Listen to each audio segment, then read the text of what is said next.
राधे राधे प्यारे भक्तों। तो welcome back to my YouTube channel. मैं आज आपको इस वीडियो में ये बताऊंगी कि मोक्षदा एकादशी की शाम की सेवा कैसे करनी चाहिए, लड्डू गोपाल की संध्या आरती कैसे करनी है, भोग सेवा कैसे करनी है, मैं आपको इस वीडियो में ये सारी चीजें बताऊंगी। तो आइए वीडियो स्टार्ट करते हैं। तो शाम के बजे हुए हैं 4:30 और फिर मैं अपने कान्हा जी के पास जा रही हूँ क्योंकि दोपहर में मैं उन्हें बिल्कुल रेस्ट करवाती हूँ। तो मेरे कान्हा जी आराम से बैठे हुए हैं ठंड में, माला वगैरह पहनकर, कहीं किसी की नजर न लग जाए मेरे लाला को। उसके बाद फिर शाम के टाइम मैंने 6:30 बजे जोत लगा दी है। सर्दियों में मैं 6:30 बजे जोत लगाती हूँ और गर्मियों में मैं 7-7:30 बजे जोत लगाती हूँ। तो आप देख सकते हो मैंने 4 जोत ले रखी हैं।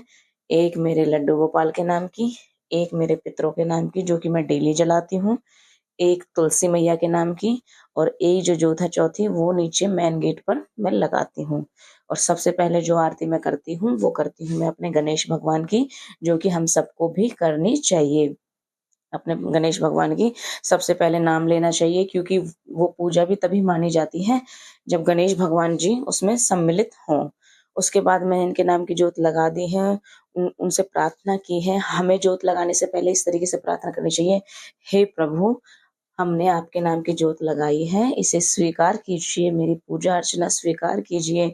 मुझसे गलती हो जाए तो मुझे क्षमा कीजिए, मैं पापी हूँ, मूर्ख हूँ, अज्ञानी हूँ, तुझे जानता नहीं हूँ, तेरी महिमा को नहीं जानता हूँ। इस तरीके से हमें अपने प्रभु से क्षमा मांगनी है और उन्हें बोलना है कि वो हमारी पूजा को स्वीकार करें। फिर मैं आ गई हूँ तुलसी महारानी के पास। तो उनके नाम की भी मैंने घी की जोत जला दी है। जो उपाय मैंने आपको बताया था वो शाम का टाइम करना है।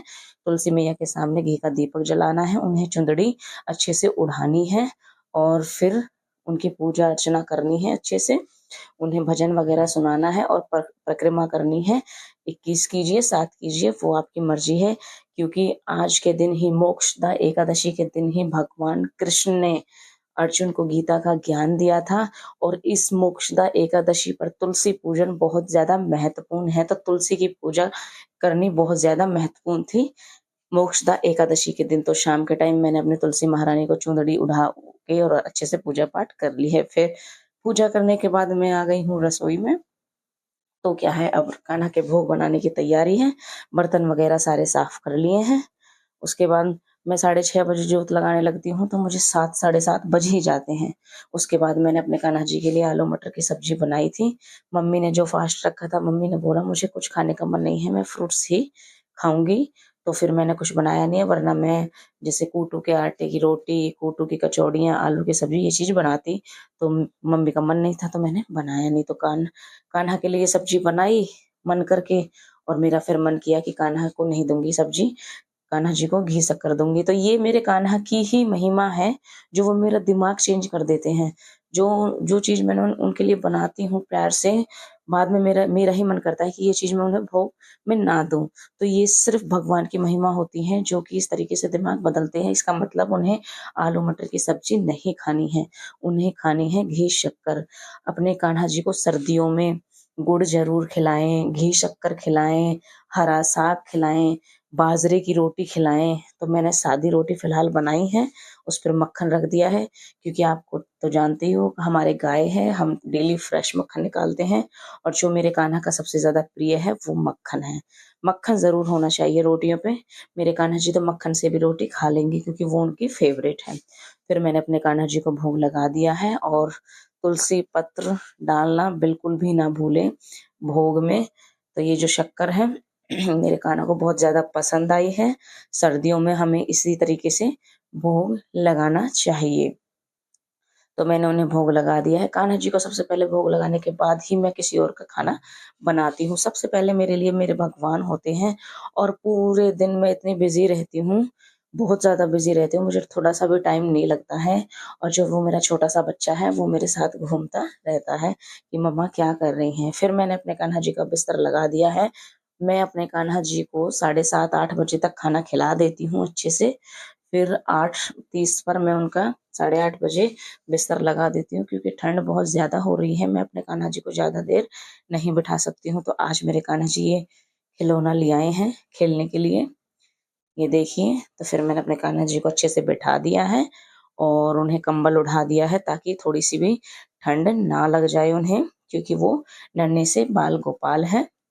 उसके बाद फिर मैंने उनका जो श्रृंगार है वो हल्का कर दिया है। सर्दियों में वैसे क्या ही श्रृंगार करना है, क्योंकि जो ये वूलन के कपड़े होते हैं ये फुल बाजू के होते हैं, तो ये ही पहनाएं तो ही अच्छा है। कम ही श्रृंगार करना चाहिए सर्दियों में। मैं भी बहुत कम ही करती हूँ, बस माला वगैरह पहना देती हूँ या हाथों में कड़े वगैरह पहना देती हूँ, तो वो चीज मैंने निकाल दी है दोनों की। और माधव की तो ड्रेस इतनी ज्यादा बड़ी थी, पहनाने की जरूरत ही नहीं थी। उस चीज का मुझे अंदाजा नहीं था, थोड़ी सी वो बड़ी बन गई।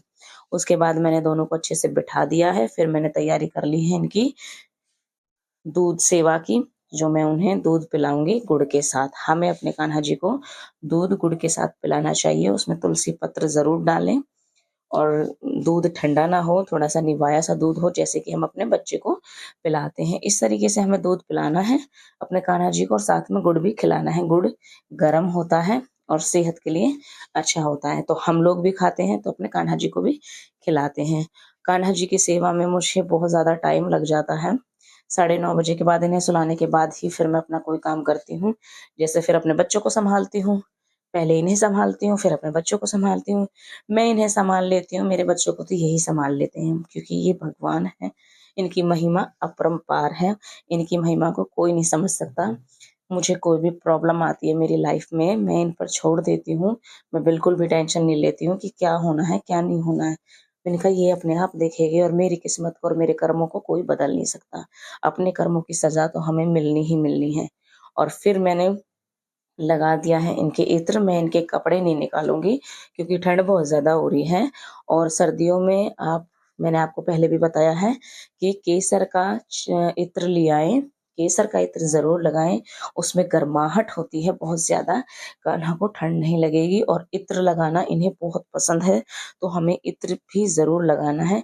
लेकिन इस तरीके से लगाएं, उंगली से हल्के हल्की उंगली से लगाएं, अंदर तक लगा दे, कपड़ों के अंदर तक, कपड़े ना निकाले, क्योंकि बार बार कपड़े निकालने से ठंड लगती है।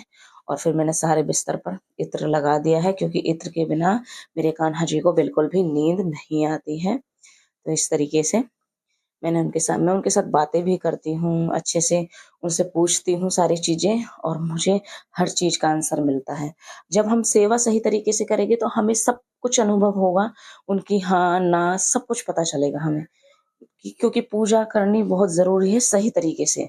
तो इस तरीके से मैंने अपने छोटे से माधव को अपने हाथ में ले लिया है। वो बहुत ज्यादा छोटे हैं तो हाथ में ही आ जाते हैं।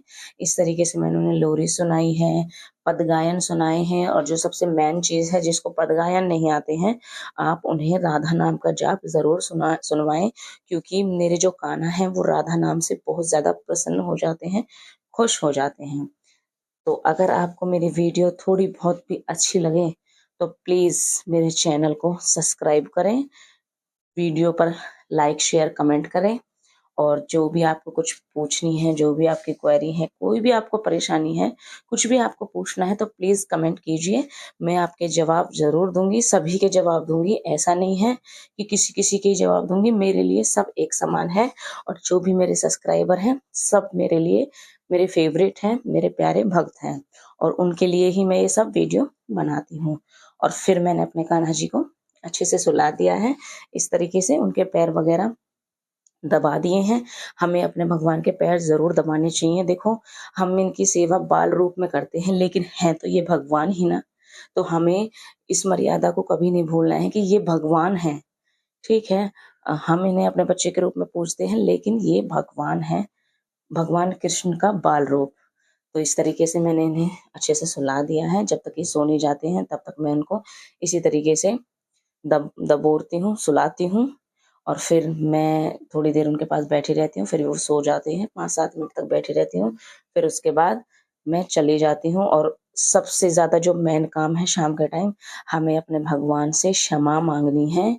जैसी भी हमने सेवा करी है, जो भी हमसे सारे दिन में गलती हुई है, उसकी क्षमा मांग कर जरूर सोएं।